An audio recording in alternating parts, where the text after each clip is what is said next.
The alarm goes off, 6 a.m. again. He stabs at the screen, kills the sound, and stares at the ceiling. His name is Mark, 34. Decent job, decent body, decent life. And that's the problem. Everything decent, nothing sharp. The gym clothes are on the chair. The to-do list is on the phone. The dream project folder sits on the laptop, unopened for weeks. Mark lies there, bargaining with the day. 5 more minutes. I'll start tomorrow. I'll get serious soon. He scrolls instead.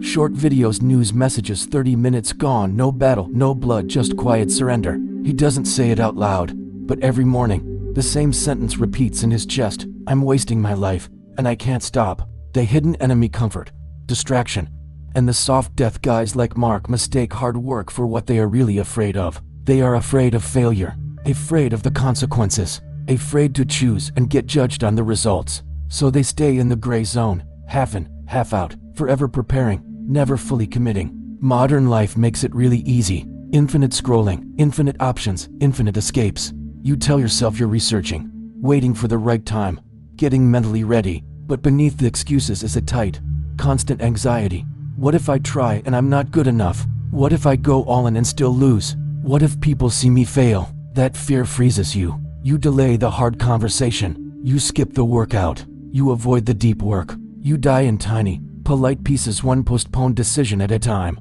Tonight, Mark stands in front of the bathroom mirror, eyes hollow, his jaw tight. He whispers, "What is wrong with me?" The answer is brutally and pragmatically simple.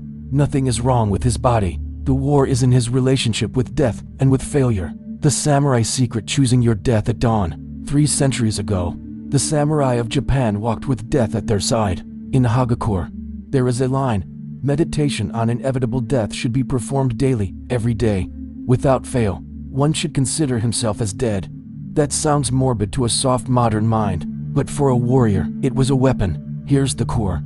When you decide you are already dead, the fear of consequences dies with you. The fear of failing, of losing reputation, of embarrassment, of discomfort burns away. A man who has already accepted his death does not freeze before action.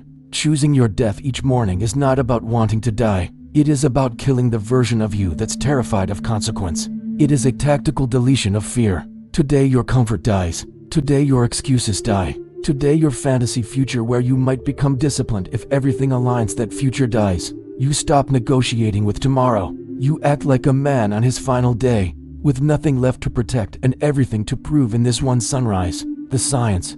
Why it works: psychology plus neuroscience. This isn't just poetry. It's hardwired into your brain. When you avoid a task because you're afraid of failing, your amygdala, the brain's threat center, lights up as if you were facing a physical attack. Your nervous system pumps out stress hormones. Your body leans toward flight, not fight. That's why you escape into distractions. Your brain is trying to reduce perceived threat.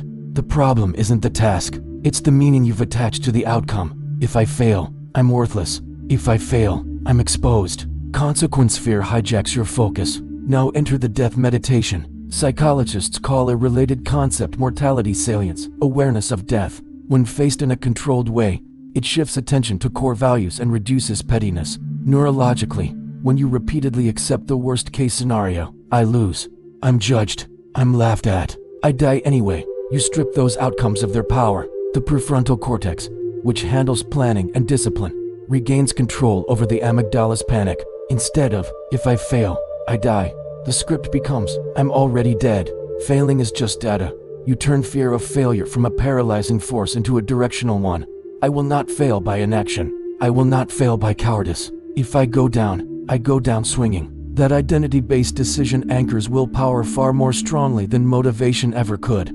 The practice: the morning death ritual. This is how a modern warrior uses this. No incense, no chanting, just you, your breath, and brutal honesty. When you wake up, don't reach for your phone. Sit on the edge of the bed, feet on the floor, spine straight. Close your eyes. For 60 seconds, imagine this is it, your last day. Feel it, physically, the weight in your chest, the limited hours ahead.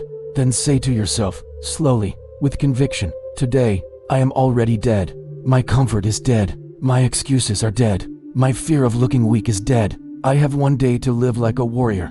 Then visualize the specific failures you run from, the unfinished work, the body you've neglected, the conversations avoided. See the worst case outcomes: people judging, you stumbling, you not being good enough. Then step through it. Even if all of that happens, the sun sets, life goes on, your heart keeps beating. Nothing that matters in your soul is actually destroyed.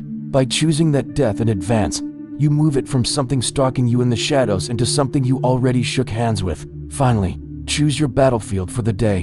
One task for your body, one for your craft, one for your character. Don't choose 10. Choose 3 non-negotiables and tie them to your death. If this is my last day, I will not leave these undone. No bargaining, no softness. You stand up from that bed a dead man walking free to act without the chains of what if I fail. The warrior challenge, your 24-hour trial, now your test. Not next week, not when life is less busy, but tomorrow morning. When the alarm hits, you do not hit snooze. You sit up, feet to the floor, and you perform the death ritual. 1 minute of facing the end, 1 minute of burning your excuses. Then you name your 3 battles. For example, 1. Train your body hard for 45 minutes, no phone, no music needed. 2. 90 minutes of deep, focused work on the thing you've been avoiding, business, skill, stud phone in another room. 3. 1 hard act of character, an honest conversation, an apology, a boundary, or a commitment made out loud. Live for 24 hours as if you do not get tomorrow. And when the resistance shows up, and it will, do not negotiate. Ask yourself, if I knew I died tonight, would I skip this rap? Would I scroll instead of building? Would I stay silent instead of speaking the truth? If the answer is no, you act. You are going to feel fear of failure trying to pull you back. That is the point. You use it. You let the fear of dying as a man who never fully tried burn hotter than the fear of looking stupid, tired, or obsessive. At night, before sleep, review the day. Did you live like a man about to die? Or like a man who thinks he has infinite tomorrows? Then commit to another 24 hours.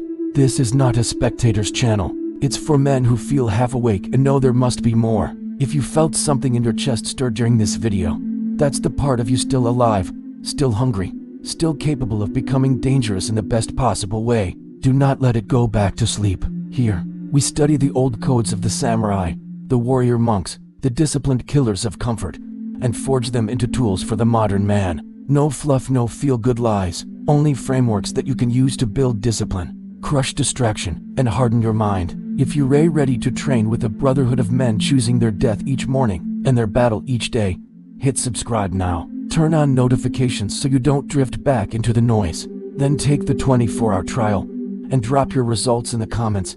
Did you live like a warrior or die a civilian death? Choose. Then subscribe and step into the ranks.